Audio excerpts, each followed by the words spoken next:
Três.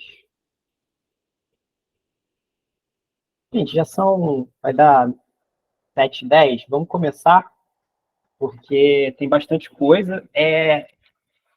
Para quem não me conhece, eu sou aluno, chamo Paulo, né? Isso vocês viram no e-mail, mas eu sou aluno do mestrado da UF, eu estou terminando o mestrado agora, a professora Daniele é minha orientadora, e ela convidou, né, alguns dos ex-alunos que fizeram econometria para dar um mini curso, um workshop de nivelamento do R para a turma desse ano, né, de econometria no programa de pós-graduação de economia da UF. E a gente aproveitou para abrir esse convite, né, convidar algumas outras pessoas. Muita gente tem vontade de aprender R, pessoal da graduação, pessoal de outros cursos. Eu mandei o convite na REP, né, que é a rede de economistas pretos e pretas, que eu faço parte, também mandei no Desajuste, que é um coletivo também de economistas que eu faço parte, e acho que as pessoas mandaram o convite para outros lugares, então deu, assim, bastante gente demonstrou interesse, né? Então, hoje vai ser, assim, tentar ser o mais rápido possível, né? Como eu disse, tem bastante coisa para falar, e pouco tempo, mas acho que a ideia é mais assim, passar pelas funções básicas para que alguém que nunca abriu R, nunca pegou o R, consiga abrir e fazer as operações básicas para, sei lá, seja para criar um script para automatizar uma coisa que você sempre faz no Excel, que você quer que fique uma coisa mais automatizada, ou então para fazer os trabalhos da turma de econometria mesmo. A ideia é essa. Então, hoje eu vou ensinar assim, hoje eu vou passar pelos operadores matemáticos, operadores lógicos, as funções principais, explicar um pouco sobre o RStudio e como importar dados e também fazer dois tipos de gráfico, né? Então, eu acho que quando eu comecei a aprender R, tipo assim, assusta um pouco, mas eu acho que programação no geral é mais alguma coisa de alguém te dar um caminho e você ir aprendendo conforme a sua necessidade, né? Eu não sei tudo, mas estou sempre aprendendo, porque toda hora você precisa de uma ferramenta nova, e você pesquisa o que você pode fazer, e aí você acaba aprendendo.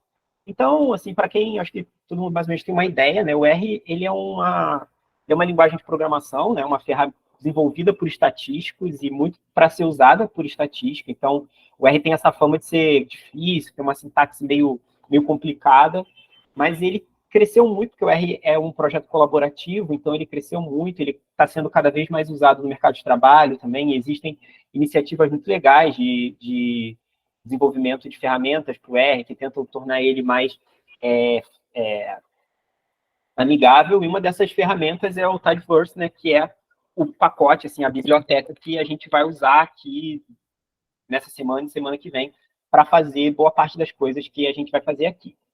Então, para a gente começar, assim, eu falei para vocês instalarem o RStudio. Assim, eu vou falando e vou fazendo as coisas no meu computador. Assim, vocês podem tentar acompanhar no computador de vocês, mas eu acho melhor assim, vocês acompanham o que eu estou fazendo, vai ficar gravado. Ao longo da semana, vocês dão uma olhada na apostila, tentam repetir as coisas que eu fiz aqui e tem na apostila. Se vocês tiverem dúvida, podem me mandar e-mail, que eu acho que assim a gente consegue fluir melhor. Então, vocês instalaram R, né, que é o interpretador da linguagem R, para o computador de vocês conseguir interpretar o R. Só que só tendo R, ele fica muito difícil de usar, ele não é um ambiente muito bom de se trabalhar. Então, para isso, existe o RStudio, que é uma IDE, que é uma interface de desenvolvimento, e é uma coisa que torna mais familiar e mais amigável o uso do R. Então, quando você abre o RStudio, ele tem essas 4 telas. O de vocês deve estar, se você acabou de instalar, deve estar com fundo branco, os painéis devem estar em lugares diferentes, mas são esses 4 painéis, né? Você tem o painel, que é aqui, esse aqui na minha tela, está do lado esquerdo, em cima, é o console, que é o, onde o R está rodando, né? Então, você pode usar ele já para fazer uma operação, então ele já vai te dar resultados. Depois, você tem aqui, no lado direito superior, você tem onde fica o script, que é para você poder reproduzir o que você tem que ter um script, né? O script é uma receita, um roteiro dos comandos que você dá para o R para ele poder fazer as operações que você precisa. Aqui, em Environment, é onde vão ficar as variáveis, que a gente vai... Vou explicar o que são variáveis, mas elas aparecem aqui, então aqui é tudo que você tiver salvo na sua seção do R vai estar aqui. E aqui embaixo vai aparecer os gráficos que você vai fazer, as telas de ajuda, quando você abrir a documentação, vai estar aqui, vai estar tudo aqui, os arquivos no seu diretório. Então, a primeira coisa que vocês têm que fazer quando abrir o R é definir o diretório. Definir o seu diretório é onde o seu R vai olhar no seu computador para buscar os arquivos, para salvar as coisas. Tem duas formas de fazer isso. Uma é você vir aqui em Session, Set Work Directory, Choose a Directory, e definir o diretório. Mas o RStudio ele tem uma coisa muito legal, que são os RStudios Projects, né? Que, assim, ele cria uma pasta e tudo que você fizer vai sendo salvo ali. Então, é uma forma melhor de você organizar os seus projetos e também depois de compartilhar os seus projetos. Porque quando você faz referência a um arquivo, você tem que botar o endereço dele. Você, usando um projeto do RStudio, você não precisa dar o endereço no seu computador. Então, você pode compartilhar com alguém e ele vai poder usar no próprio computador dela. Para vocês abrirem um projeto, vocês vêm aqui no canto superior direito, clicam em New Project. O computador está meio lento. New Directory, New Project. Aí vocês vão escolher o nome do seu diretório. Aqui eu vou botar teste, porque eu já tenho um diretório para aula. Aqui é onde a pasta onde vai ficar esse diretório. Você pode trocar isso aqui ou não, depende de onde você queira salvar. E agora, isso cria um projeto e tudo vai ficar salvo nesse projeto. Então, para dar essa aula, eu criei um projeto chamado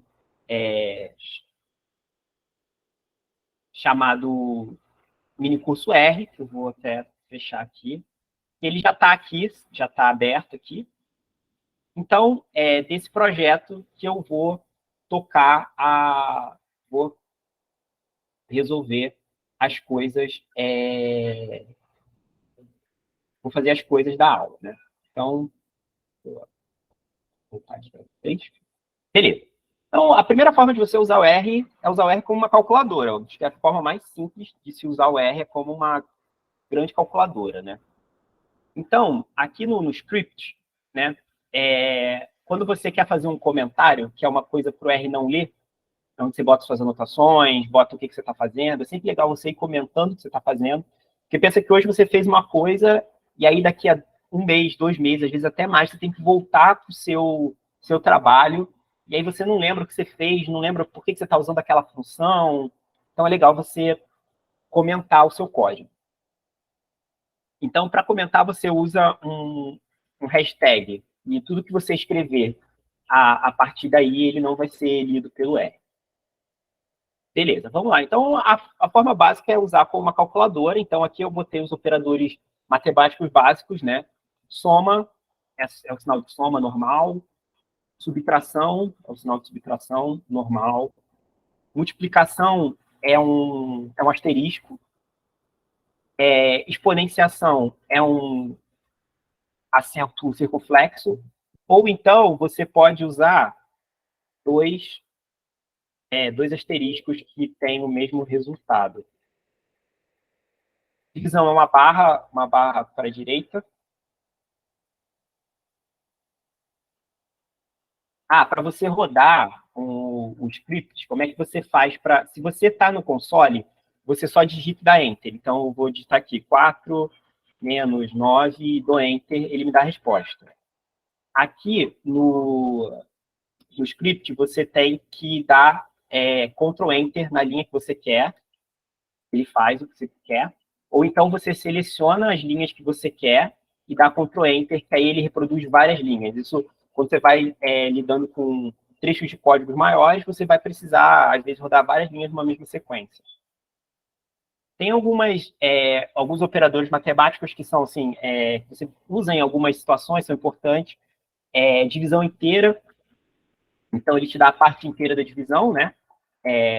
5 dividido por 2 é 2,5, mas a parte inteira da divisão é 2. Módulo é o resto da divisão. Então, ele te dá o resto da divisão de 5 por 2 é 1.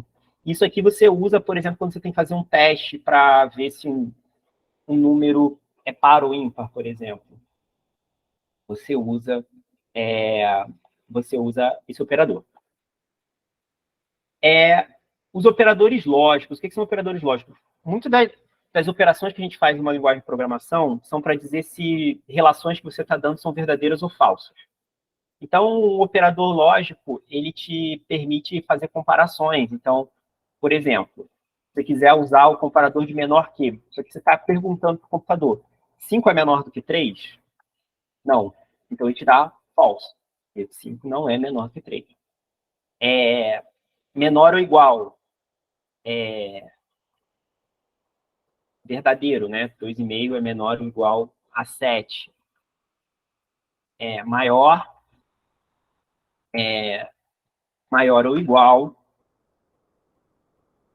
E isso aqui é um ponto importante, porque existe uma diferença no R entre um sinal de igual e 2 sinais de iguais. 2 sinais de iguais é um operador lógico. Você está perguntando se 2 é igual a 3, que é falso. Você vai ver que um sinal de igual só é um sinal de atribuição. Quando você tiver uma variável, a gente vai ver isso um pouco mais para frente, você vai estar atribuindo a essa variável, né, que é um lugar da memória que você está guardando uma informação e dando um nome para esse lugar, para quando você quiser usar ele de novo, você usa só um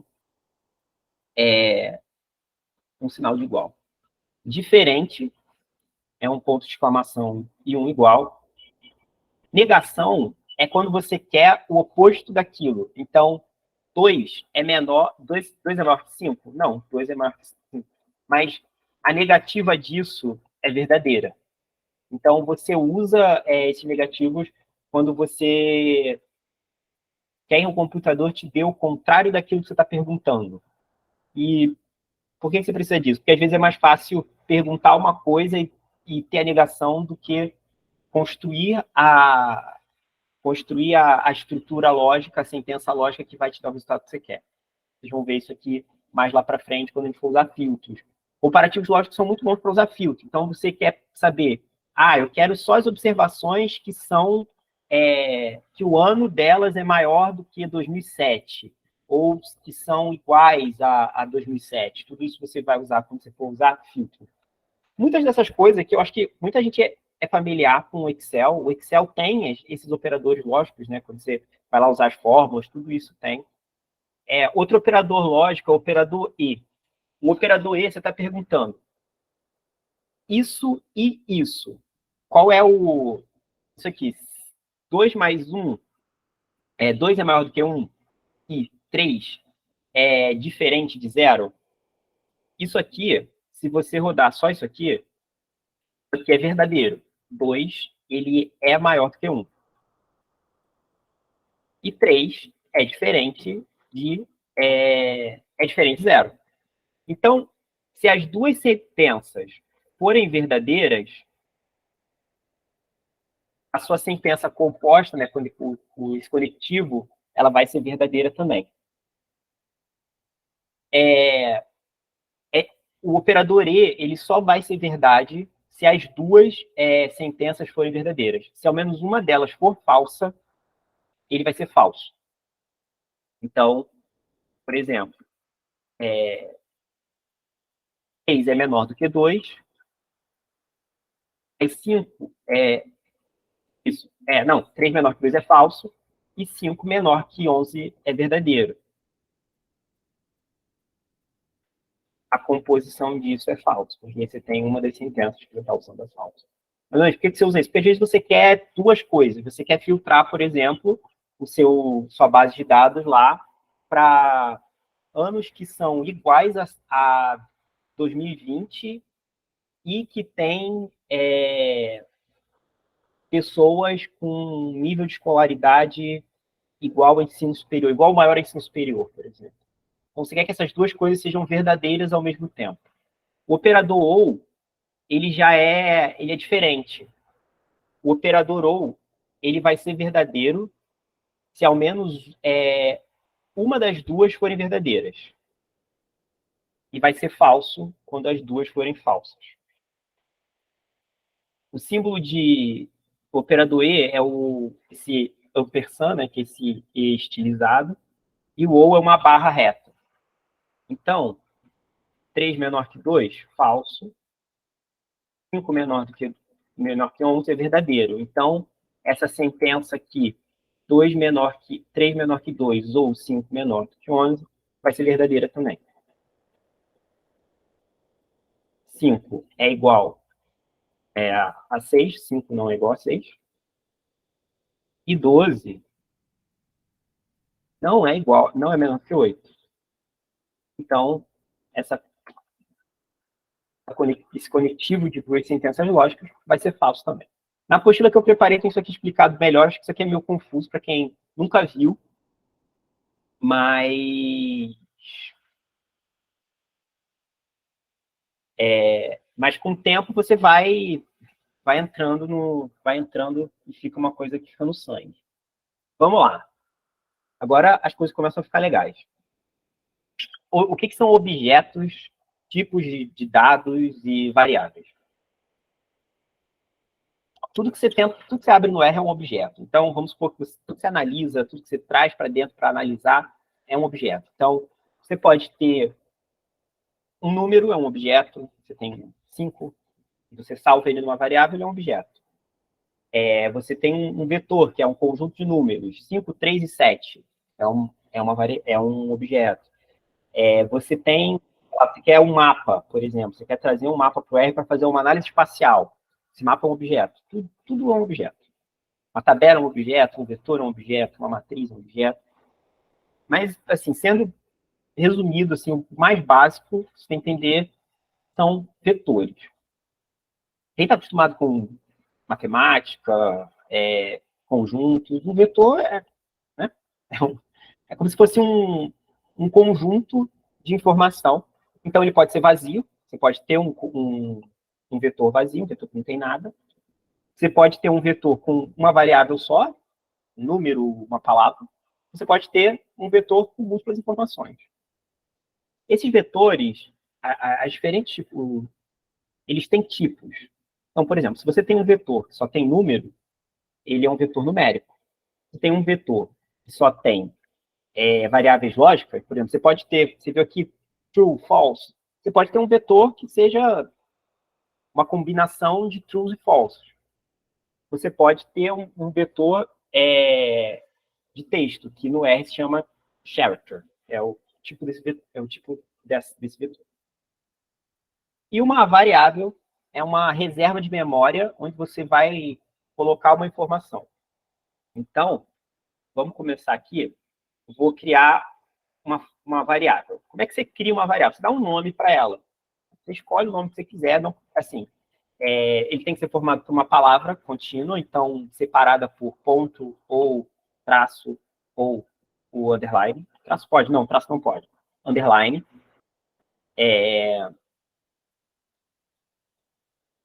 E assim, você tem que dar um nome significativo para ele, porque você vai usar depois, toda variável que você der. Aqui eu até botei uns nomes assim, mas quando vocês estiverem trabalhando, não façam isso.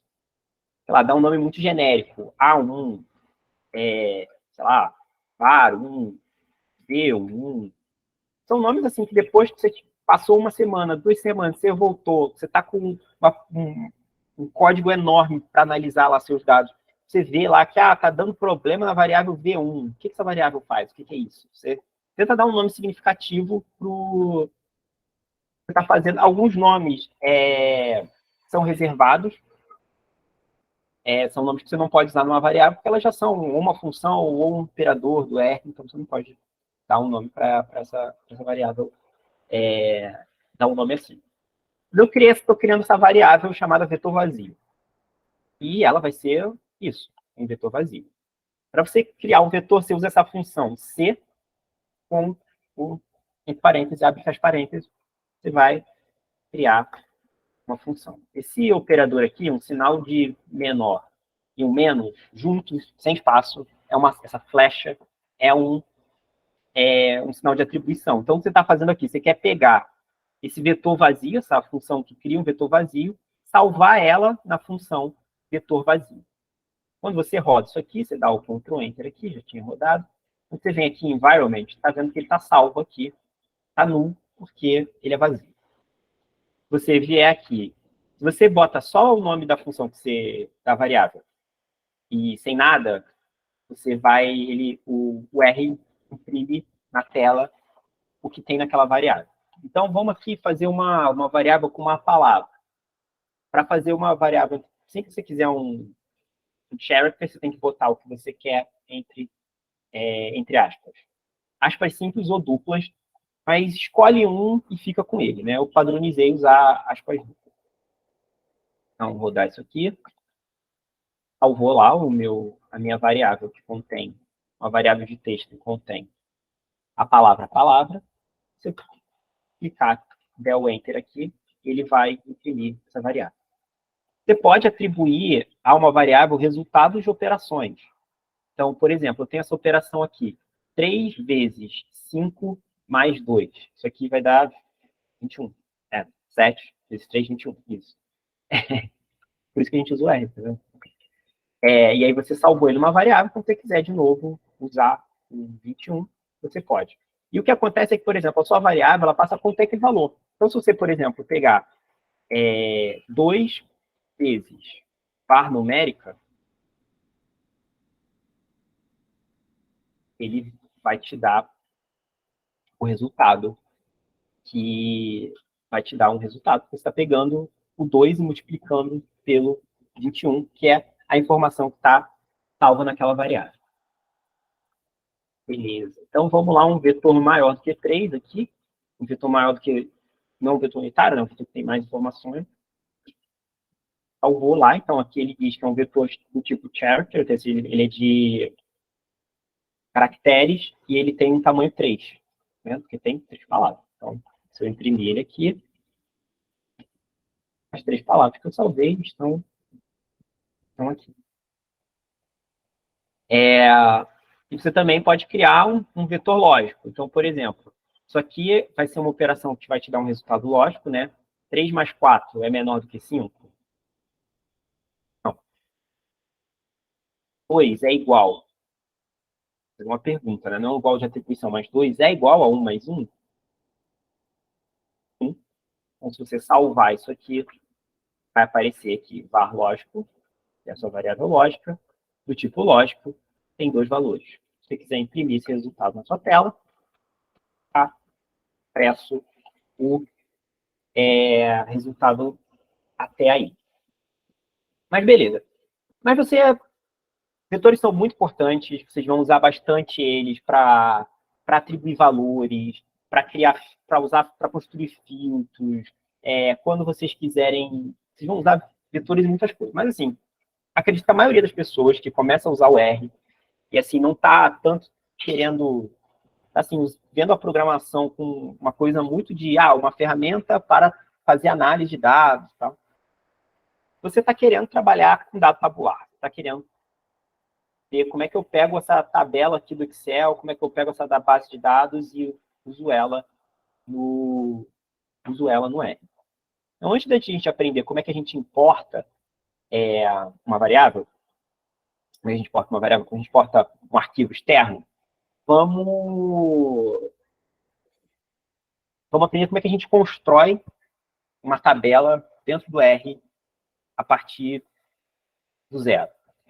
Então, ele vai ser um conjunto de vetores. Você pode imaginar que cada coluna é um vetor e que uma união de vários vetores formam uma tabela. Então, vetores são sempre do mesmo tipo. Então, se você tem um vetor só de palavras, você tem um vetor só de números, um vetor só lógico. E existe no R um conceito de precedência. Existem tipos que são mais que se sobrepõem sobre outros. Então, por exemplo, se você tenta criar um vetor que tenha um número uma palavra, texto, e um número, 12, você vai conseguir criar, mas você vai salvar esse 12 não como um número, mas como uma palavra. É igual no Excel, quando você está lidando com data e está dando muito problema, está convertendo automático, ou então os números estão... Igual se você abre um CPF no Excel, e aí ele fica transformando aquilo em notação científica. E aí você pensa, pô, mas isso não é um número, isso é um código, tem um significado aquilo. Então você abre aquilo como texto. Então é exatamente a mesma coisa. Como se abrir uma palavra, um número como se fosse um texto, e aí você não consegue realizar operações matemáticas com ele. Deixa eu ver.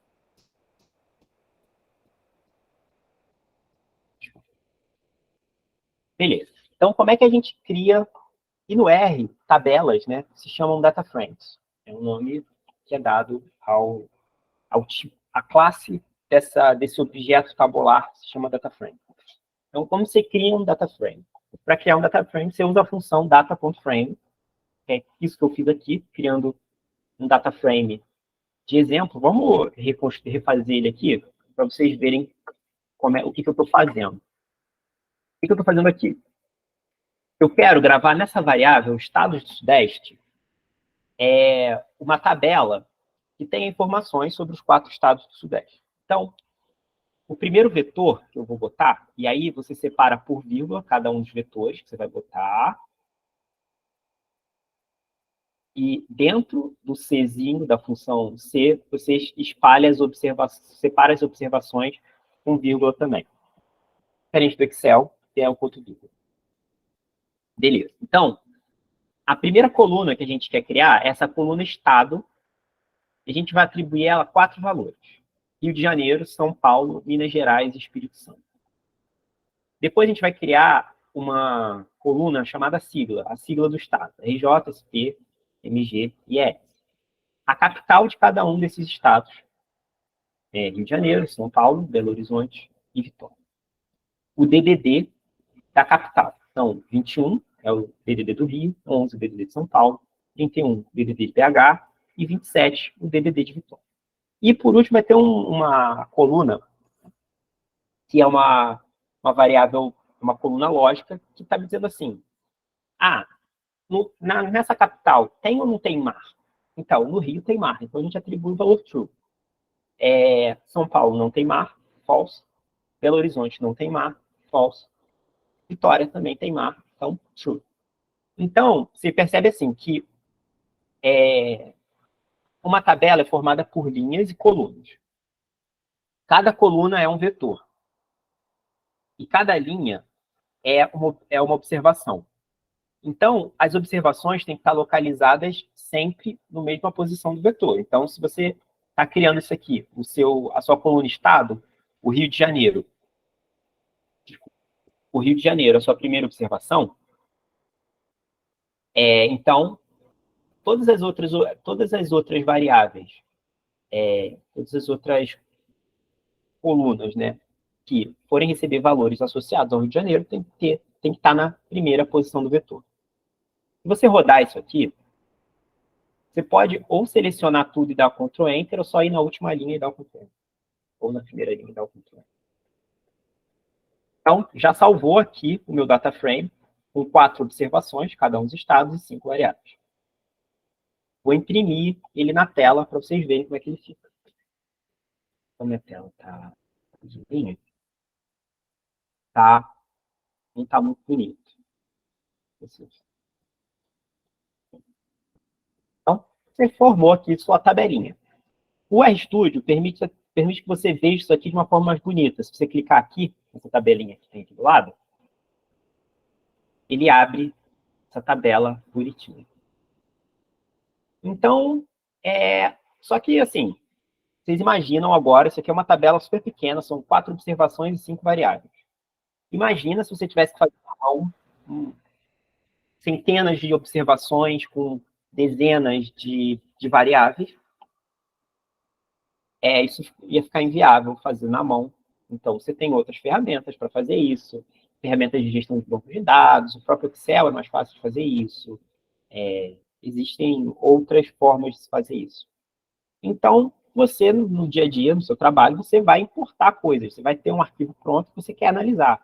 Ou você tem um arquivo que está sujo ainda, você quer fazer algumas operações, transformar algumas coisas, dar uma limpada. E você vai importar isso. Você vai trazer de um outro programa. Você vai abrir isso no R. Então, a gente vai ver isso mais para frente. Mas antes disso, vamos ver um pouquinho sobre o que são funções. Alguém tem alguma dúvida antes de eu seguir? Eu pensei que acho que a gente vai ter tempo de responder algumas dúvidas já. Alguém tem alguma dúvida nessa parte? Ou eu posso seguir? Se alguém tiver alguma dúvida, usa o símbolozinho aí de levantar a mão e eu paro e tento resolver. Se a gente está com um tempinho. Vamos lá. Oi, alguém levantou a mão. Tá, gente, então vamos abrir aí duas perguntinhas e... Deixa eu ver a fila aqui. A Laís. Vai, pode, se você puder abrir o microfone e perguntar. Como você apaga? Tá, boa. Para você apagar uma variável, você usa a função, que eu vou explicar agora o que são funções. Funções são ferramentas que você... Funções são ferramentas que você usa para realizar operações. A função para apagar é a função rm, você vai escrever rm, abrir, fechar colchete e botar o nome da variável que você quer apagar. Então, você vai botar estados e, se você fizer isso aqui, você apagou a variável estado. Entendeu? Se você quiser apagar várias variáveis de uma vez, é um pouco mais complicado, eu posso botar isso depois, mas você vai ter que criar uma lista, que é um tipo de objeto assim, que eu não vou explicar agora, que é mais complicado. Uma lista é uma estrutura de dados no R que você pode guardar o que você quiser. Você pode ter uma lista dentro de uma lista, a primeira entrada da lista é uma tabela, a segunda é um vetor, então é uma estrutura um pouco mais complexa. Mas você passa uma lista, eu acho que se você tentar fazer com o nome das variáveis, ela não vai. Não vai. Você tem que fazer uma lista. Aí lista o nome da variável que você quer. Mais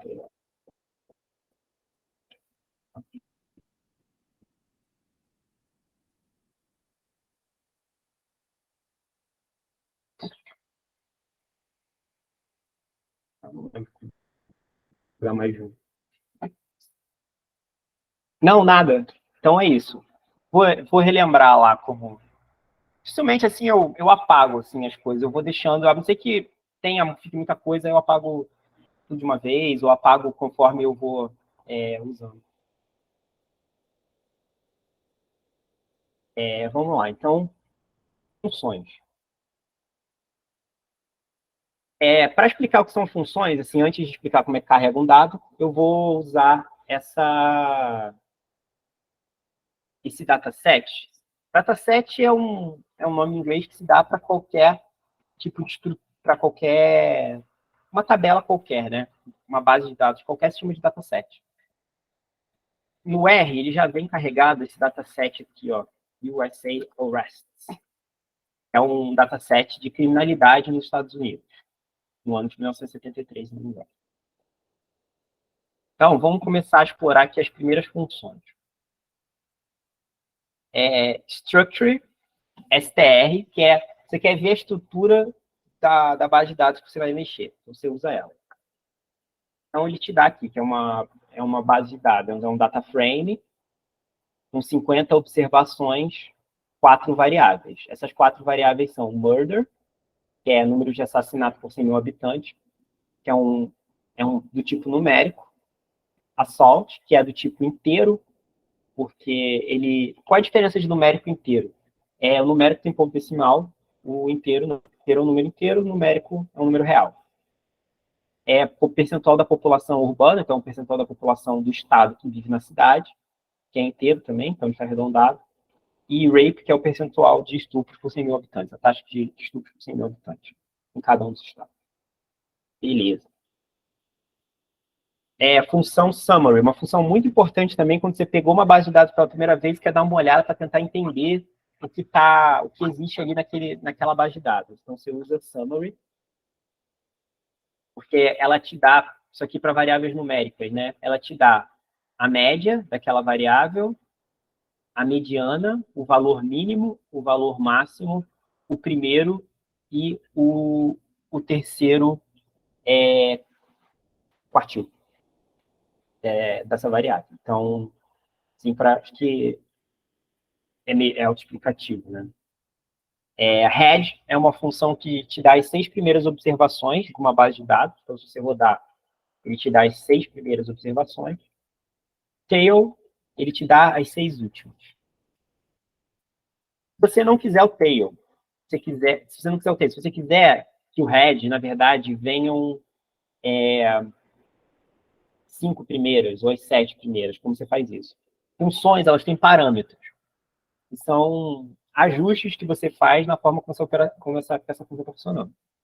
Então, as funções vêm com alguns parâmetros pré-definidos. Então, o número de observações que a função head mostra são 6, porque ela tem esse valor pré-definido. Você vier aqui, o RStudio ele vai completando coisas, isso é muito legal, ele te ajuda a completar. Você está preenchendo aqui, começou a preencher essa função, você quer ver qual é o próximo parâmetro que você pode preencher, você aperta Tab, que ele te mostra as próximas coisas que você pode preencher. Então, se a gente atribui esse valor N, ele está, por padrão, atribuído como 6. Mas você pode mudar para 7, por exemplo. E aí ele vai te dar as 7 primeiras observações e não as 6 primeiras. Você pode mudar aí para 5. Mesma coisa vale para o tail. Número de linhas. NRoll, então ele vai te dar o número de linhas, então 50. NCall te dá o número de colunas de um data frame.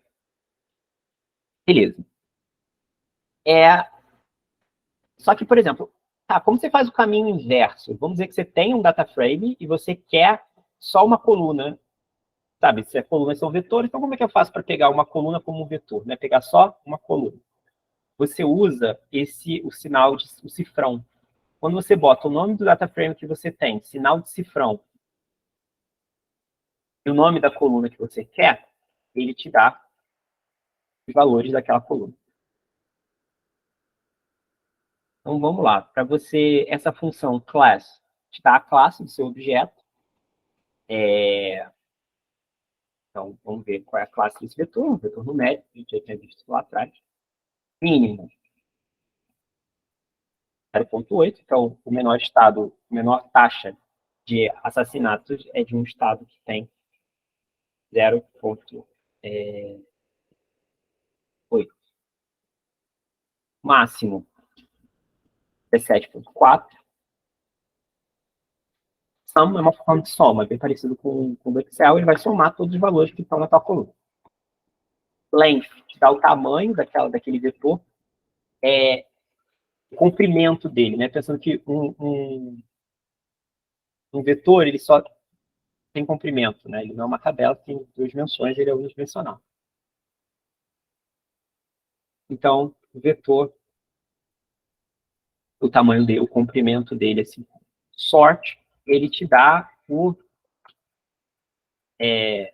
se ordena em ordena crescente.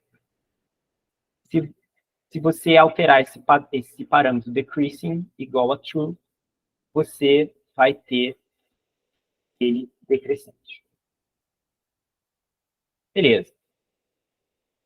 Vamos lá, funções estatísticas. Min e o vetor, então você passa um conjunto de números, um vetor de números, e você quer saber a média. Você usa a função min. Então, na média, os Estados Unidos tem, por estado, 170 assassinatos por 100 mil habitantes. A mediana, 159, então 50% das observações tem mais do que 159 homicídios por 100 mil habitantes, metade tem menos. Quantile. Quantiles te dá os quantis. Então, 25%, primeiro quantil, 50%, né, a mediana, o segundo quartil, 75, 100. Essa função aqui é legal porque você pode ajustar ela para qualquer quantidade de quantis que você quiser. Vamos supor que você queira 3, por exemplo. Você passa um vetor e atribui a ele os valores que você quer. Então, isso aqui eu estou pegando mais ou menos um terço. Né? Eu quero dividir a minha amostra em 3 grupos e ver qual é o corte entre elas.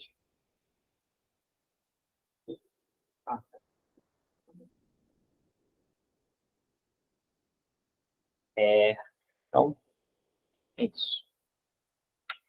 Aqui outras funções estatísticas. Então, variância, desvio padrão, SD. Covariância, você vai precisar passar 2 vetores, né? Você precisa ver a covariância de x e y, então você precisa ter 2 vetores, né, para calcular a covariância deles. E o coeficiente de correlação. Essas duas variáveis. Existe um negócio chamado alinhamento, que é quando você bota uma função dentro de uma função. Então, você está pegando o resultado da função de dentro e aplicando na função de fora. Muito parecido com o que o Excel faz. Então, por exemplo, essa função round, ela arredonda um valor numérico. Então, vamos dizer que eu quero arredondar esse valor aqui de 0,818,733. Então, quero arredondar ele com 3 dígitos. Eu boto esse parâmetro de dígitos para 3.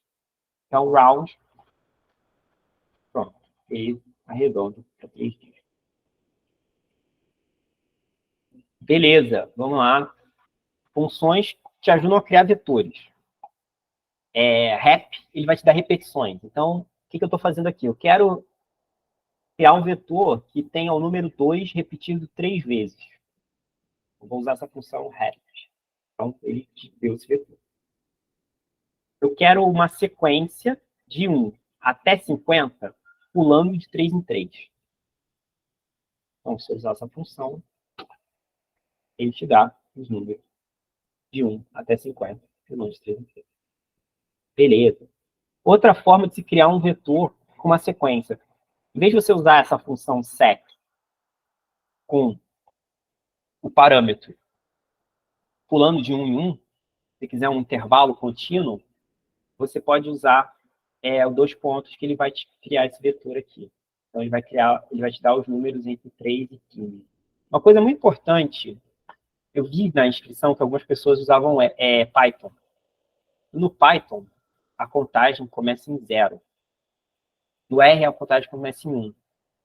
Então, por exemplo, no Python, se você quer da primeira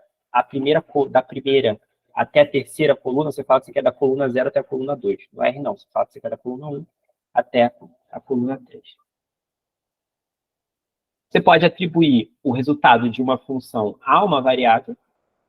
Então, pegar aquela primeira função, pegar a segunda função. Você pode usar aquela função C de criar o vetor para você concatenar vetores. Então, o que eu estou fazendo é atribuindo nesse meu vetor os resultados desses 2 vetores aqui.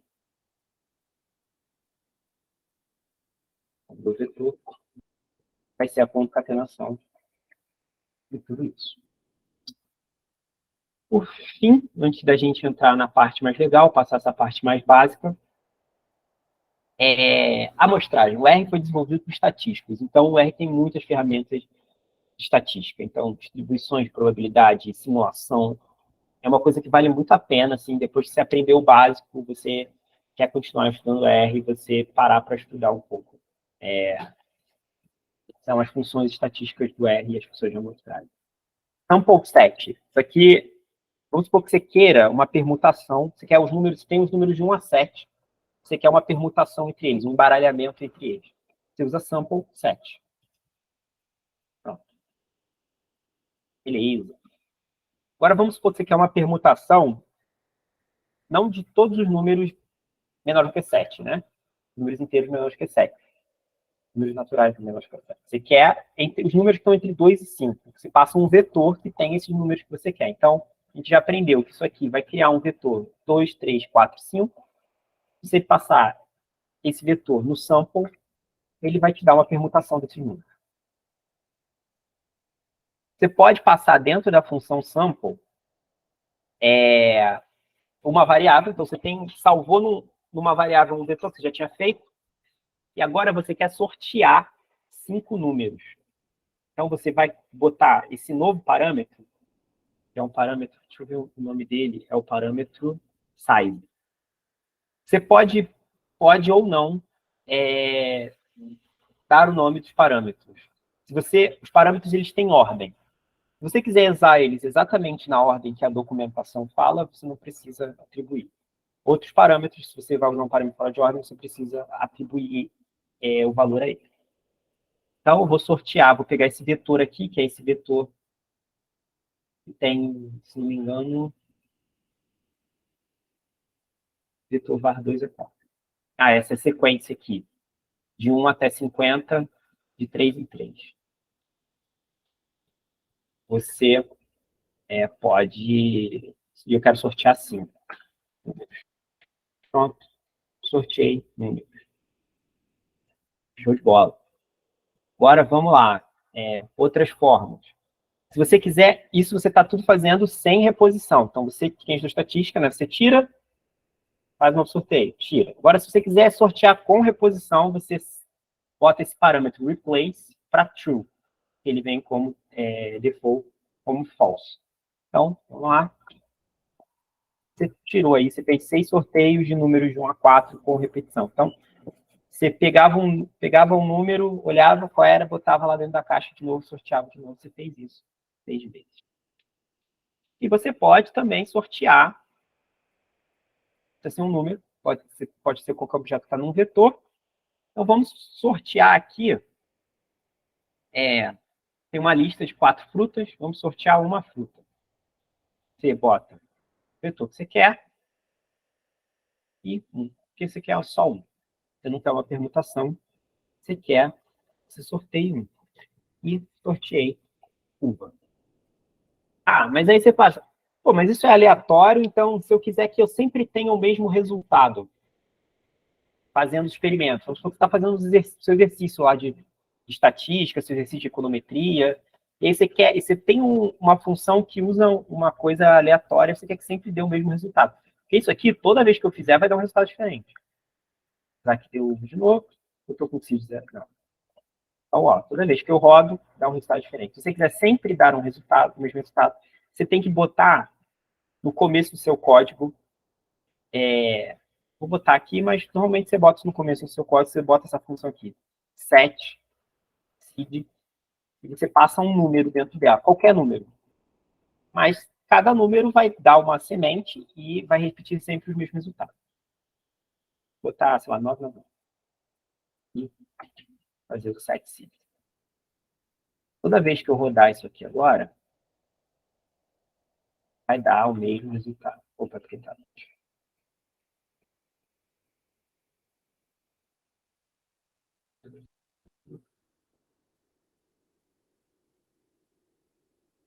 Tá tudo errado.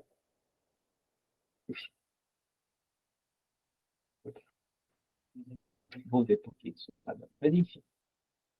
É isto. Alguma dúvida?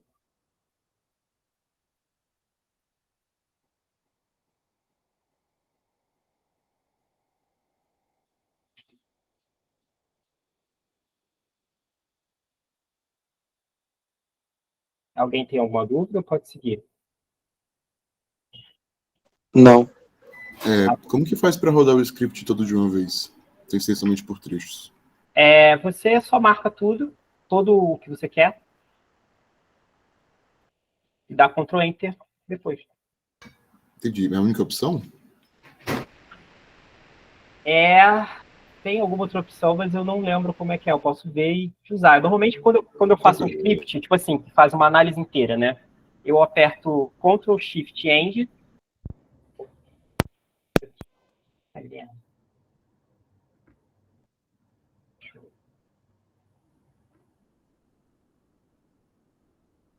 Ctrl Shift End e dou o Ctrl Enter. Porque quando você aperta Ctrl Shift End, ele marca tudo e você dá o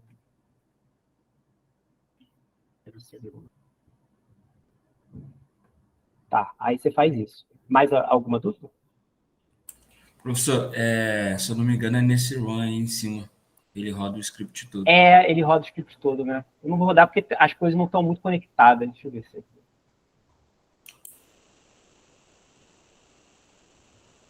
Não. O run só roda uma linha. O source, ele costuma rodar tudo. Isso, verdade. Mas aí vem spoiler. É isso, é source, exatamente. Alguma dúvida, gente? Mais alguma coisa?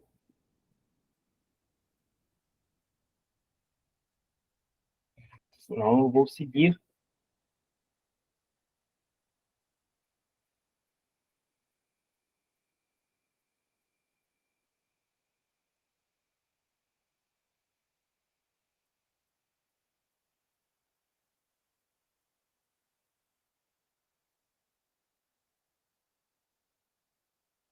Eu tenho que ver por que o site seguiu.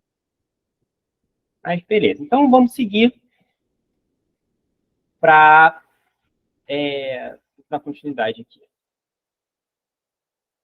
Quando você quer instalar um pacote externo, você usa essa função install package e dá o nome da função que você quer. A gente vai usar aqui essa função tidyverse, que na verdade, é uma biblioteca, né? É um conjunto de pacotes. E eu já tenho ele instalado, mas vou rodar ele aqui. Eu já tinha rodado, né? Eu rodei o script todo. Library. Já estava carregado. Porque eu vou usar mais para frente algumas funções dele, né? O R já vem com algumas funções, são as funções base, e ele também você pode instalar outros pacotes e para ferramentas específicas, né? Então, por exemplo, sei lá, você quer fazer, você quer fazer, sei lá, você trabalha com econometria das séries temporais, sabe?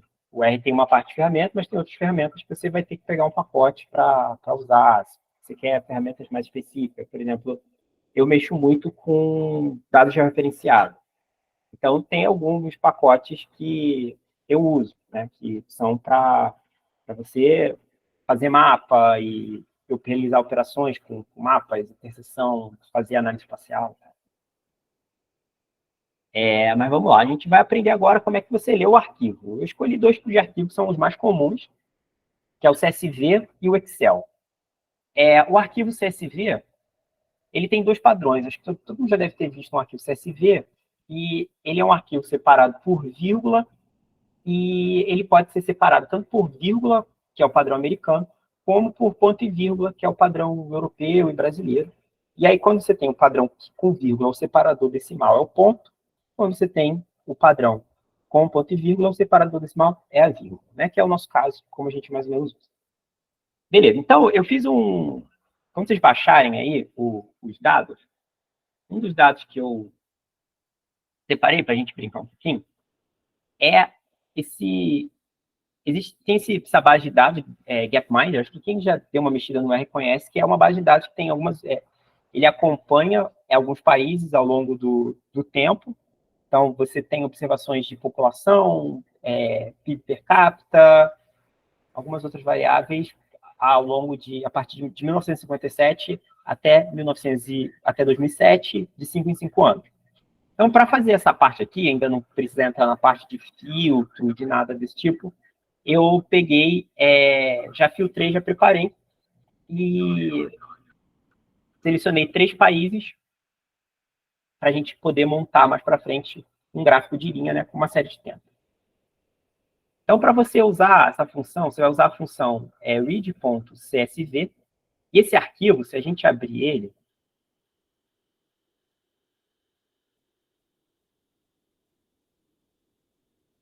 você abrir ele aqui como texto,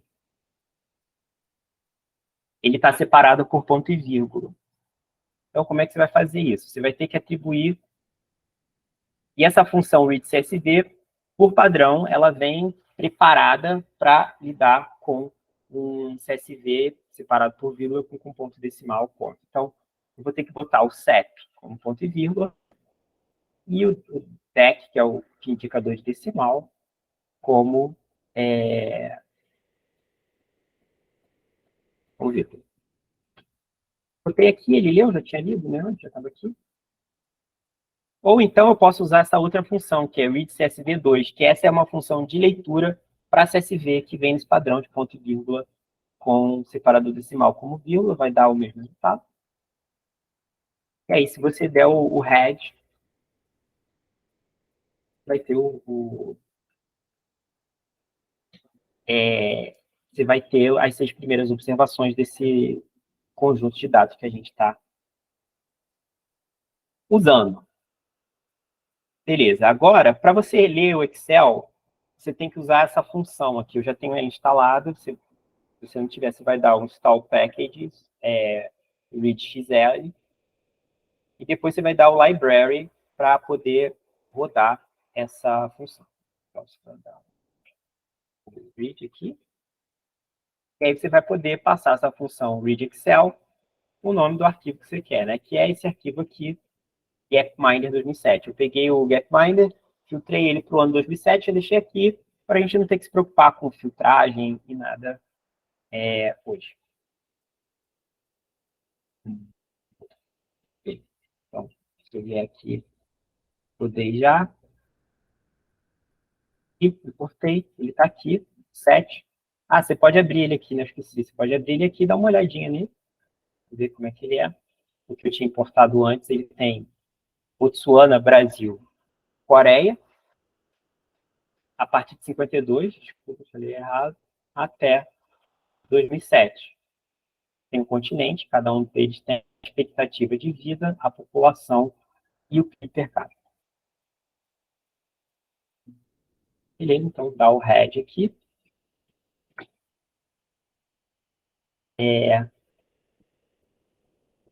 Temos o head, a gente tem o head dessa coluna. Alguma dúvida sobre essa parte de importação?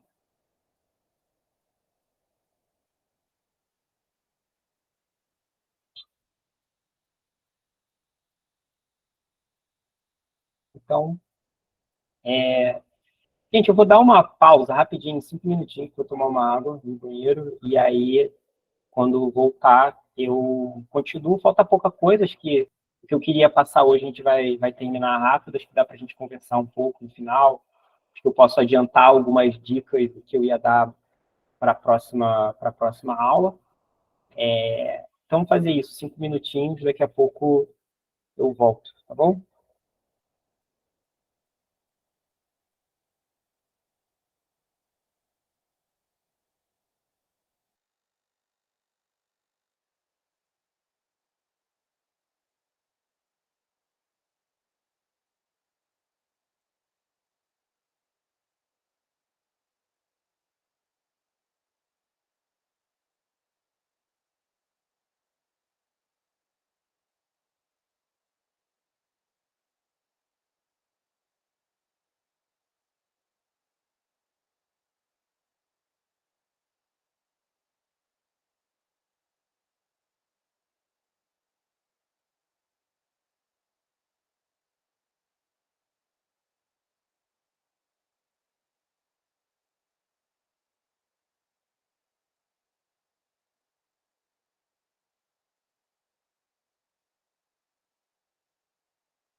aqui.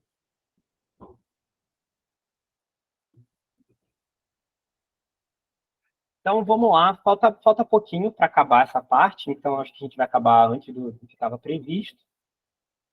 Mas vamos lá, que aí dá tempo, se alguém quiser conversar, falar alguma coisa, dá um tempinho. Como fazer gráficos básicos usando o Edge? O Tidyverse, a gente vai ver mais ferramentas dele na semana que vem, né? Ele é uma biblioteca para manipulação de dados. Ele facilita esse trabalho de fazer análise de dados no R. Porque se você fosse usar as funções nativas do R mesmo, a forma como o R faz filtro, a forma como você muda a coluna e tal, é uma coisa meio truncada. Então, o Tidyverse ele tem um operador que é o pipe, que te ajuda a concatenar funções. Então, ele transforma uma coisa que seria um alinhamento gigante de funções em etapas. Você pega, eu quero que faça isso, depois isso, depois isso, depois isso, depois isso. E assim você estrutura o seu script de análise de dados, né, para a análise que você quiser fazer. Beleza. E uma das ferramentas que o Tidyverse tem é o ggplot 2. O ggplot 2 é uma ferramenta muito poderosa para fazer gráfico. Ela não é fácil.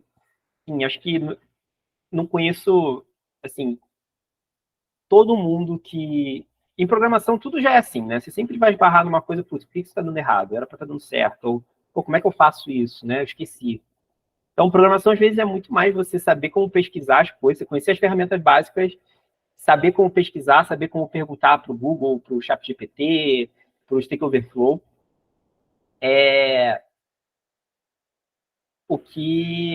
A dúvida que você tem.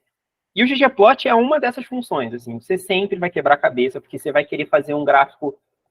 Eu quero fazer um gráfico que tenha uma linha reta verde, e eu quero que eles permitam fazer qualquer tipo de gráfico. Ele trabalha com um esquema de camadas, mas às vezes você tem que pesquisar, ver, como é que eu ajusto esse parâmetro, como é que eu mudo isso, como é que dá trabalho. Mas o R, programação, assim, Python também, outras linguagens de programação, a vantagem que eles têm em relação ao Excel é a reprodutibilidade. Depois que você escreve um script, você organizar o seu diretório bonitinho, se você fizer uma documentação legal, né, que... Até uma coisa que eu preciso comentar.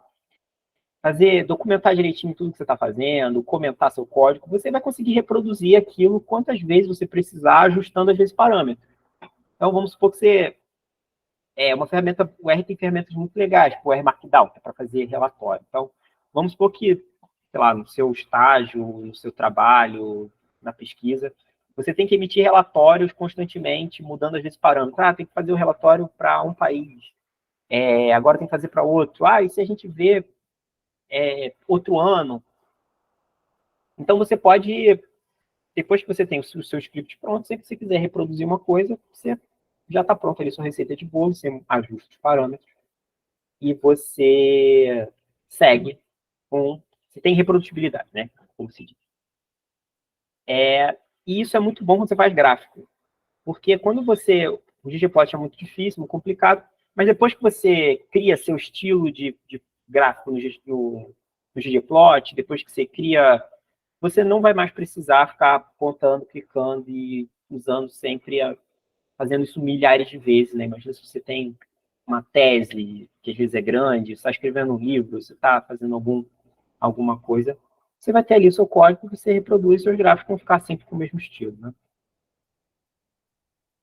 E antes de começar a dar esses dois exemplos de gráfico que a gente vai fazer, uma coisa importante, que é isso que eu falei sobre sobre essa mentalidade que você tem que ter quando você está estudando programação, independente de qual linguagem seja, é que você vai estar sempre programando, fazendo o que você está fazendo, com o Google aberto, com o ChatGPT aberto, com o Stack Overflow aberto, e você vai toda hora esbarrar numa dúvida, mas como é que eu faço esse parâmetro funcionar? Como é que eu faço essa função ter o comportamento que eu espero que ela tenha? Por que isso aqui não está funcionando para esse caso específico? Isso aqui deveria funcionar, por que não está funcionando? Você vai pesquisar, mas a fonte principal, primeira, é a documentação. A documentação é um conjunto de arquivos que te ajudam a entender e explicam as funções que existem dentro do R. Então, como é que você faz para acessar a documentação? Você vai pegar uma função qualquer aqui que você queira, função head, uma função bem simples. Você vai botar um ponto de exclamação antes de escrever o nome dela.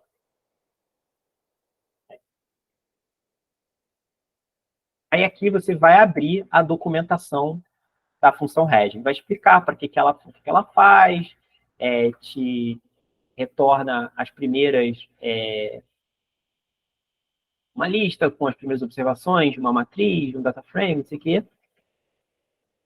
Tem alguns exemplos de uso, ele explica quais são os argumentos, os detalhes de cada argumento, como ele vai... Isso aqui é muito importante para você entender como uma função se comporta, para ver se ela vai ter o resultado que você quer, para você ver se aquele é mesmo o parâmetro que você quer ajustar.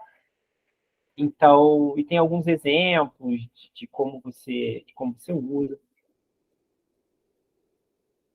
É muito importante. Outra forma que você pode também é usar a função help.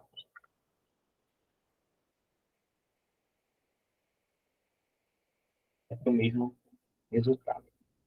Então é isso. Vai programar olhando a documentação o tempo todo, tentando lembrar qual é o parâmetro, qual é o nome do parâmetro, que tipo de variável ele aceita. Mas vamos lá, para a gente fazer o gráfico aqui, para a gente finalizar por hoje. Eu me propus a explicar, assim, 2 tipos de gráfico. Porque, assim, o ggplot é um negócio que eu, particularmente, sempre tenho que fazer um novo, eu tenho que lembrar como é que faz. Tem que ir lá, olhar o exemplo, tá, então assim que faz um gráfico de barra, assim que faz um gráfico de barra agrupado, assim que eu faço um painel. Então, é uma coisa assim, isso aqui eu não tenho a menor vergonha de dizer que tipo, o ggplot, acho que é uma das ferramentas mais difíceis e mais poderosas que tem do Tidyverse, mas você vai estar sempre tendo que olhar a documentação dele. Então, vamos lá que a gente quer fazer um gráfico. Vamos pegar esse nosso Gapminder Countries, né? Que é aquele dataset que a gente pegou, que tem Brasil, Botsuana e Coreia do Sul ao longo de todo o tempo. A gente quer fazer um gráfico de linha que tenha o comportamento do PIB per capita ao longo do tempo para cada um desses 3 países. E como a gente vai fazer isso? Esse aqui é o operador pipe, que foi o operador que eu te falei, que ele permite que você anime. Então, sem usar ele, eu teria que pegar ggplot, botar aqui a fonte de dados é o Gapminder Countries, e aí botar os outros parâmetros. Mas isso aqui permite fazer assim, tá, eu pego esse conjunto de dados e vou aplicar nele o ggplot. Então, essa é a primeira coisa que você vai fazer. Se você fizer isso, vamos abrir um outro script aqui para a gente poder fazendo por partes.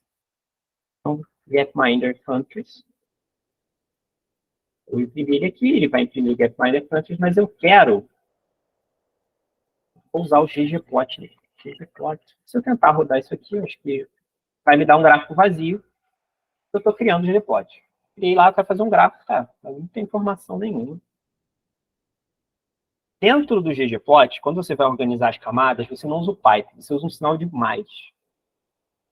Significa que, assim, todo ggplot, quero botar mais uma camada. Então, a próxima camada que a gente vai botar é o G-Online, né, que a gente quer fazer um gráfico de linha. A gente vai fazer um gráfico de linha. Então, G-Online. Pode ver que tem uma porção de tipos de gráfico. A gente quer o G-Online. Beleza. Para rodar aqui, eu acho que... ele não vai rodar, porque eu tenho que atribuir os valores de x e y. Então, como é que eu vou passar? Eu vou pegar esse AS de aesthetic, que é tipo a estética do seu gráfico, que você vai precisar para construir o seu gráfico. Então, no eixo X eu vou botar ano, e no eixo Y eu vou botar o PIB per capita dividido por 1000, né? Para ter uma escala. Vamos copiar isso aqui.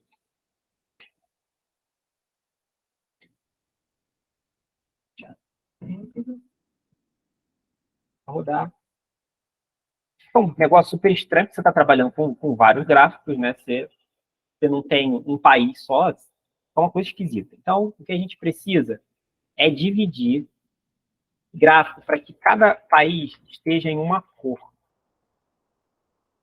Então, você vai atribuir ao color o parâmetro country.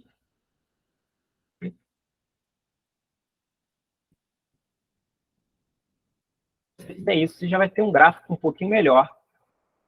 Já vai dar para começar a visualizar o que você está vendo, né? Esse aqui é aqueles gráficos tristes da economia, né? Que você mostra aqui o PIB per capita da Coreia do Sul, que é o azulzinho aqui.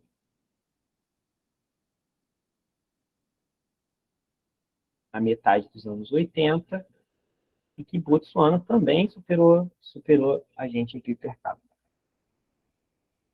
Beleza. Vamos lá. Agora o que a gente quer fazer? Agora o gráfico está feio, né? Isso aqui tá feio, tá tudo feio. Vamos começar a ajustar ele para ele ficar bonitinho. Então vamos botar primeiro os labels nele, né? Então isso aqui vai botar o título Gapminder, o subtítulo, que é 1950, não é 57, é 52.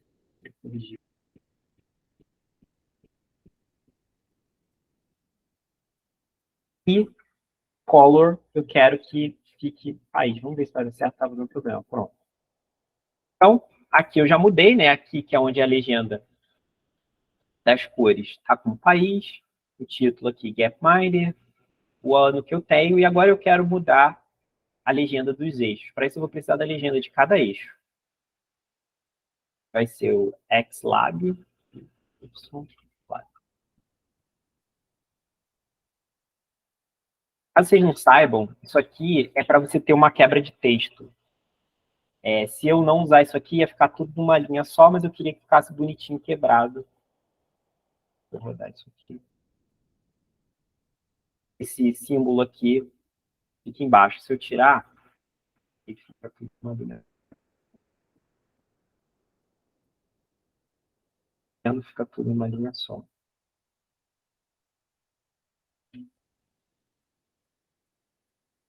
Então, nosso gráfico já está bonitinho. Tem muito mais coisa que você pode fazer aqui. Ah, poxa, eu não quero que esse fundo seja cinza. Tem como mudar isso? Ah, eu não quero que tenha essas linhas. Tem como mudar isso? Eu quero que o intervalo aqui esteja... Tem como mudar isso? Tem como você editar todo o elemento dentro desse gráfico. É editável. Então, tem como você ajustar. Mas uma forma fácil de fazer isso, o ggplot traz alguns temas mais bonitos, assim, já pré-definidos. Você pode vir aqui, por último, botar um theme. Black, White, Classic, Dark, Get. Vamos pegar esse Classic aqui para ver o que é. Ele está mais bonito, tá vendo? Ele não tem aquele fundo, não tem as linhas de guia. Um gráfico fica mais limpo. Vamos testar um outro aqui. Então, tem um outro estilo. Vamos deixar esse Classic aqui.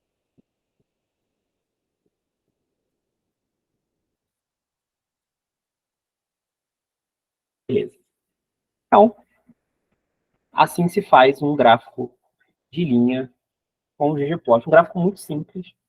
Então, você viu que a gente precisou, assim, para fazer esse gráfico, 11 linhas. E bem simples, sem mistério. Dá para complicar mais, mas não tem necessidade no momento, né? Vamos lá. Então, agora vamos fazer um gráfico de dispersão. O gráfico de dispersão é mais legal. Porque no gráfico de dispersão você pode mapear mais atributos de uma vez só. Então, vamos começar a brincar com esse gráfico de dispersão. Ó, vamos começar a brincar.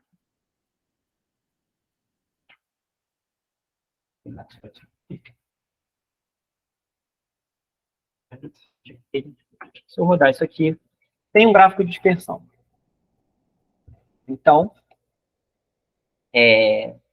no eixo X, a gente tem o PIB per capita em 1.000, né? $1.000. E a expectativa de vida em anos. Então, você percebe aqui, né, que existe um... esse aqui é o tipo de gráfico que, se você tiver numa aula de econometria, provavelmente você vai, se for rodar uma regressão, alguma coisa assim, você vai botar um logaritmo aqui para linearizar ele, mas eu preferi não fazer isso aqui. Mas você percebe, né, menor o PIB per capita, tem uma expectativa de vida um pouco maior, mas quando você vai chegando aqui entre os países de renda média, a partir dentro dos países aqui de determinado esse corte de renda aqui, já não tem mais uma diferença tão grande, né? Você vai diminuindo essa diferença entre a expectativa de vida dos países. Eles vão indo para ficando tendendo a esse linha aqui em torno de 75 anos. Beleza, então vamos lá. Primeira coisa aqui que a gente pode pensar. E se a gente mudar a cor, que a gente saiba o continente?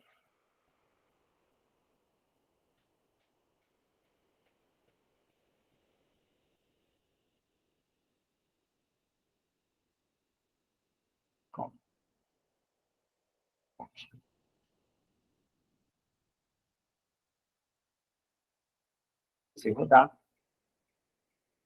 já começa a ter mais informação sobre esses países, né? Então, você vai ter a África, aqui nessa parte do gráfico, com menor PIB per capita, mas uma variabilidade grande, né, de expectativa de vida, mas países com expectativas de vida muito baixas e renda baixa. Vai crescendo, você passa pela Ásia, aqui começam a vir os países da América e países da Europa, né, com maiores expectativas de vida e maiores rendas. Esse deslocadinho aqui das Américas deve ser o Canadá, esse aqui deve ser os Estados Unidos. Beleza. E agora, por último, a gente vai atribuir o tamanho.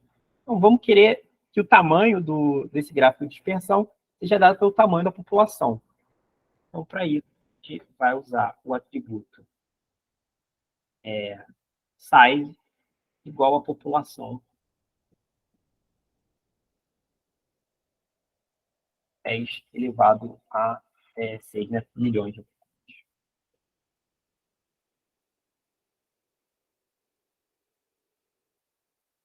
Então, pronto. Agora a gente começa a ver que esses daqui, grandões, Índia e China, e esse daqui mais para cá, na verdade, aqui é os Estados Unidos. População da América. Então, você já começa a extrair mais informações sobre o gráfico que você tem. Então, agora vamos deixar ele bonitinho, vamos botar o título, pegar essa parte final, para terminar de fazer essa nossa estética aqui.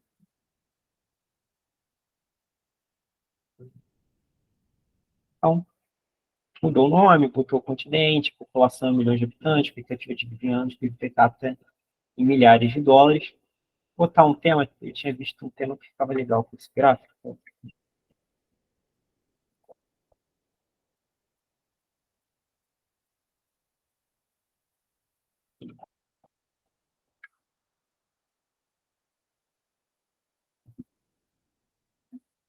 Então, você tem um gráfico mais bonitinho, um gráfico que dá para ser publicar, dá para, sei lá, botar num site, num artigo de jornal. Então, que ele é bem bonitinho, tem outros temas, e você pode também criar os seus próprios temas depois.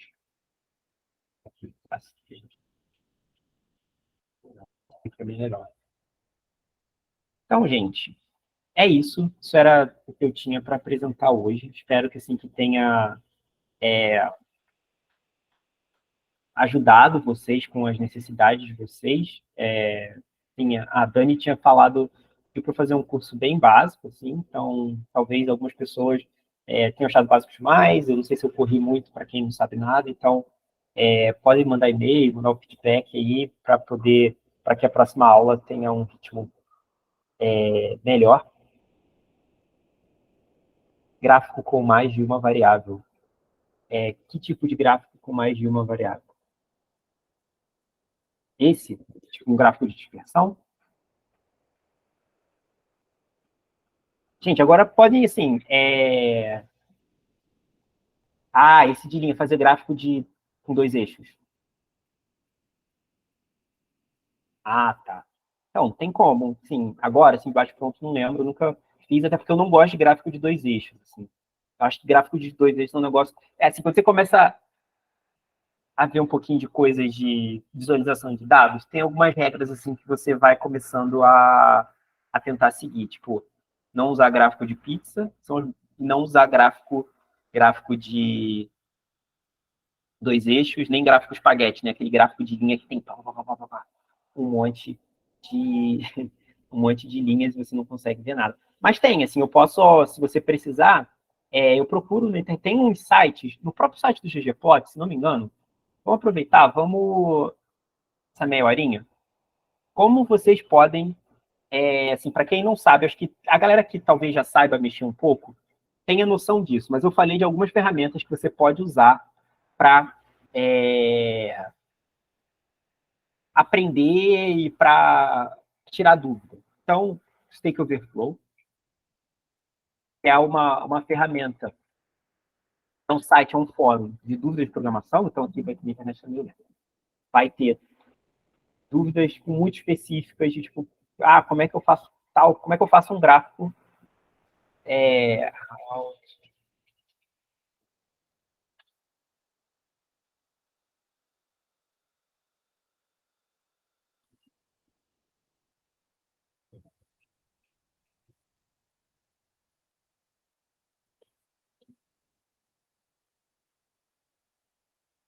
Então você pesquisa, vai aparecer aqui. Esse site é bem legal, o R-Graph Gallery, porque ele é uma galeria de gráficos. Então, se você quiser se inspirar, vem aqui e ele te ensina, tem o código, ele vai mostrando passo a passo como é que fica, ó, para quem curte, queira fazer.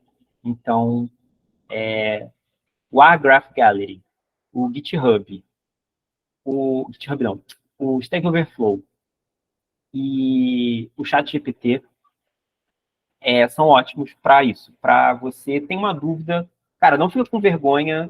Mais uma vez, com programação, você, às vezes tem uma coisa que você não usa há muito tempo, há meses que você não usa uma função, um pacote, você vai esquecer. Tirando as coisas que você usa no seu dia a dia, você vai esquecer. Então, pesquise. Obviamente, pesquisar em inglês dá uma ajudada, pesquisar em português você acha menos coisa. Mas é isso, assim, pesquisem, esse site é bem legal, o R-Graph Gallery, para quem quer fazer gráficos bem bonitos e complicados. Tem todo tipo de gráfico aqui e ele ensina bastante como usar o GPOT. A internet está ruim, mas aqui. Ó. Então aqui você pode vir nesse site e ele tem o tipo de gráfico que você quer. Violino, densidade, histograma, boxplot, scatterplot, que é o de dispersão, heatmap, ranking, todo tipo de gráfico que você quiser imaginar, mapas. Então, esse site é bem legal, vou deixar ele aqui, quem quiser dar uma olhada.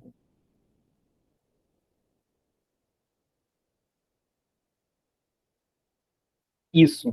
Esse livro, Ana Clara é a minha consultora pessoal em visualização de dados. Então, sempre que eu faço um gráfico, eu mando para ela, pergunto, gráfico tá para ler? Esse gráfico tá bonito? Então, esse livro, ela sempre fala, é bem legal esse livro. Alguém tem alguma dúvida sobre alguma coisa que a gente falou? Sobre alguma coisa que possa ter lido na apostila, algum erro, alguma coisa. Agora a gente tem aí mais uns 10, 15 minutinhos para a gente conversar. Se ninguém tiver nada, a gente pode encerrar. A gente se vê semana que vem. Alguém tem alguma pergunta?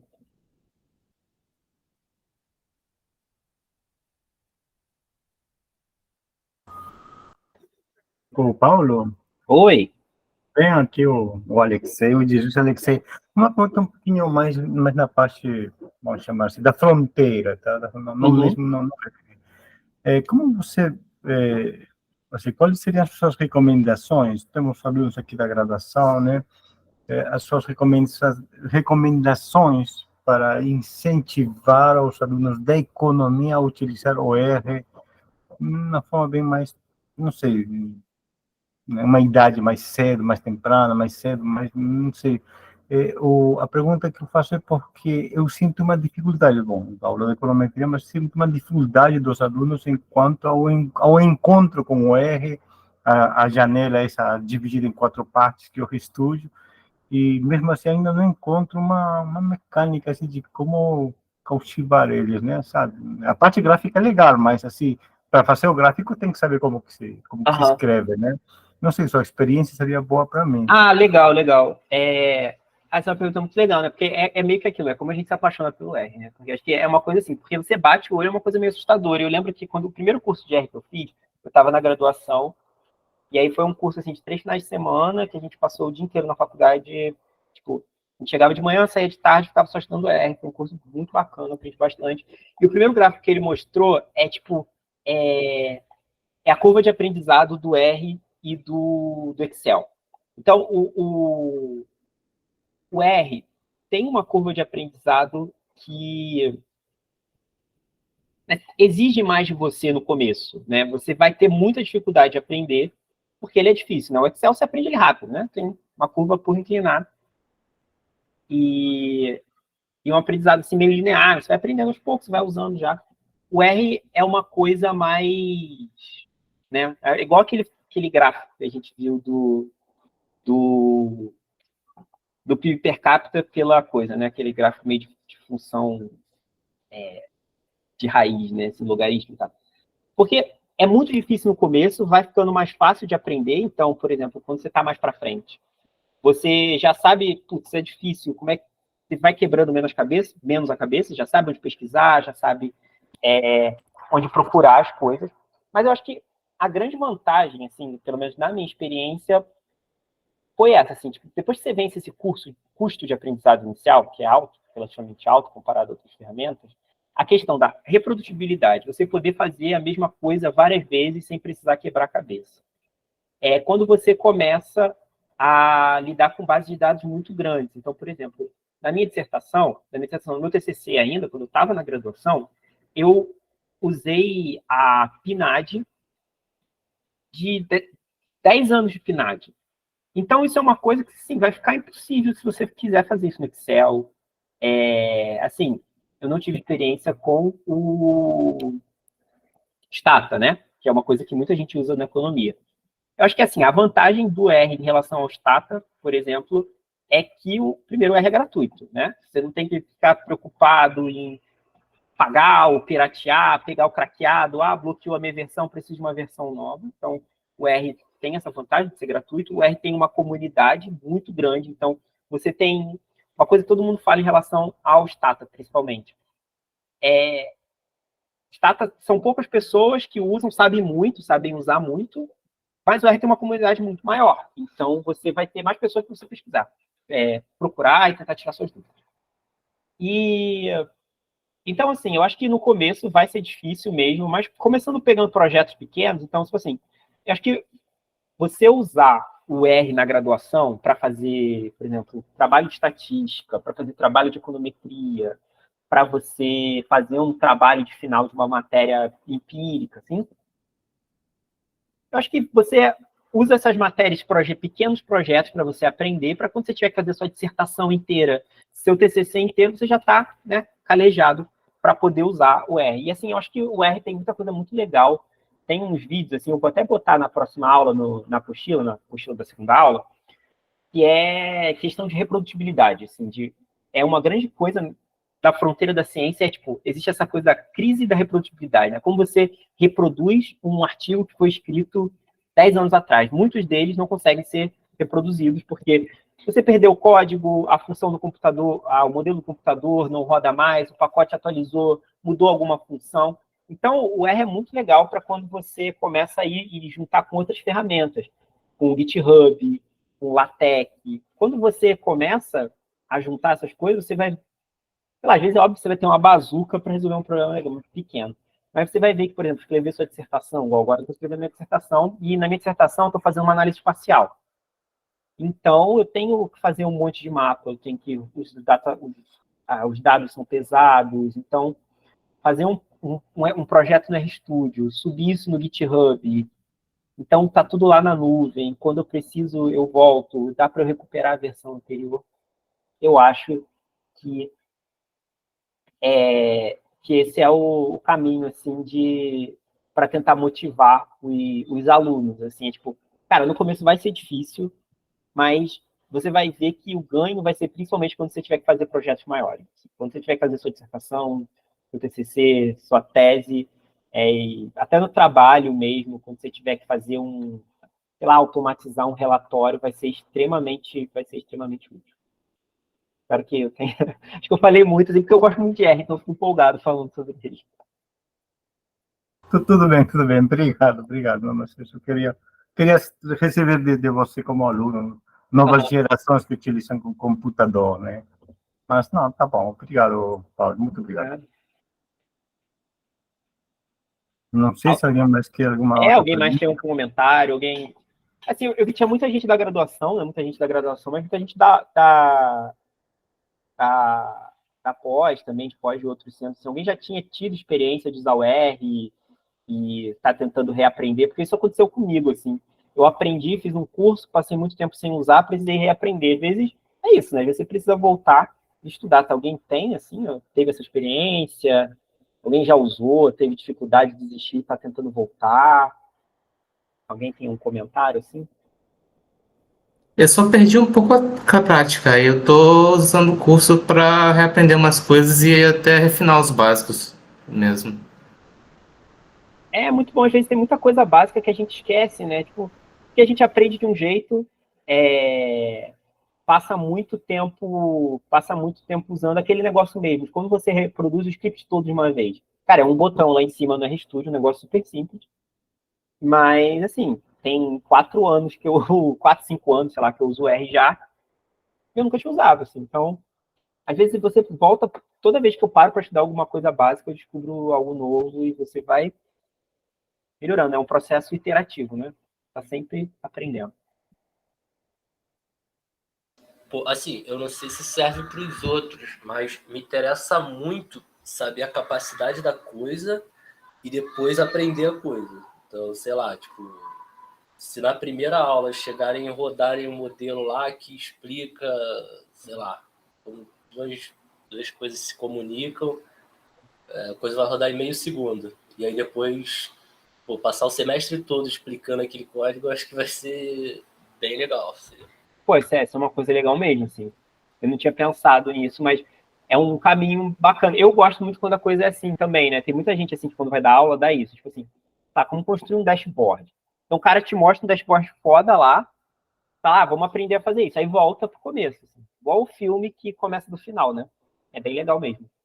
E, assim, eu tenho certa facilidade de aprender programação, porque eu sempre vi o pessoal primeiro desenvolver a coisa, depois o pessoal vai explicando a forma de programar, né? Isso com o desenvolvimento das coisas. Mas com a parte de econometria, para mim, é muito difícil justamente por causa da estatística. Primeiro o pessoal vai explicar a estatística, aí depois vai e passa para programação. Só que aí passa para programação eu já não sei mais estatística. Então acho que, sei lá, se fosse o contrário, ia ser bravo. Entendi. Não, realmente, assim, essa coisa de ter a motivação, né? Eu acho que é uma coisa, assim, que até peca um pouco, assim, quando você vai pegar um livro, por exemplo, de R para econometria. Tem um livro muito bom sobre isso, mas aí ele foca muito mais em, por exemplo, como você calcula todas aquelas matrizes que a gente calcula em econometria, como você estima o modelo de mínimos quadrados de forma matricial no R. Então, você vai operar matrizes no R, não simplesmente usar a função de calcular a... E às vezes é meio chato, né? Porque você tá, uma supercalculadora, estou pegando uma matriz e tal, mas às vezes não é tão legal quanto... Cara, tem umas coisas muito legais, né? Quando você para ver, por exemplo, predição, modelo de predição. Tá, você estima lá o modelo e aí você quer ver as predições, né? É muito legal também quando eu comecei... Assim, uma introduçãozinha, né? Não tenho nenhuma expertise mas, tipo, sobre machine learning, aprendizagem de máquina, essas coisas, é muito legal por causa disso, né? Você vê, tipo, pô, como é que você cria um modelo que te diz sei lá, o carro que você vai ter preferência para comprar e tal, e tudo isso por trás tem muita estatística, né? Assim, tem... Esqueci o nome, é Kaggle. Ah, Kaggle. Lá tem um probleminha lá dos preços dos imóveis de São Paulo. Aham. Aí que, pô, acho que ia ser muito da hora se puxasse na econometria lá. Eu já puxei econometria antes e não rodaram, mas, pô, eu acho que o programa ideal ali para rodar no início. Legal. O Kaggle é muito maneiro, assim, para quem está querendo aprender, para quem está querendo trabalhar com isso e montar um portfólio, você resolver os desafios do Kaggle, né, tanto em R quanto em Python, é muito legal.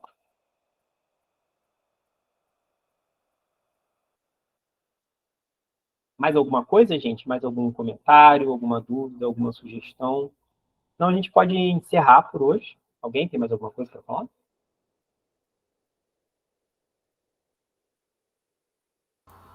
Acho que encerramos mesmo, né? Então, vamos encerrar. Obrigado, Então, Paulo. gente, nada, Obrigado, gente, tá? é um prazer. Semana que vem, mesmo horário, 7 horas, a gente termina. Semana que vem vai ser mais assim, como a gente... As funções para você limpar a base de dados, essas coisas assim. E como você roda a regressão. Como eu vi que o tempo, assim, vamos ver como é que vai ser semana que vem. Mas tinham me pedido nas sugestões para mostrar, eu ia mostrar só a regressão linear. Mas eu acho que eu vou, como teve gente que pediu, como é que faz Probit, como é que faz Tobit, como é que faz Logit e tal, eu vou mostrar também o GLM, né? Os modelos lineares generalizados, para que o pessoal possa ver como é que faz um Logit e Probit, que eu acho que vai ser legal também. Então é isso, gente. Muito obrigado pela presença de todos. Espero todas as vezes vocês semana que vem. Valeu, gente. Muito obrigado.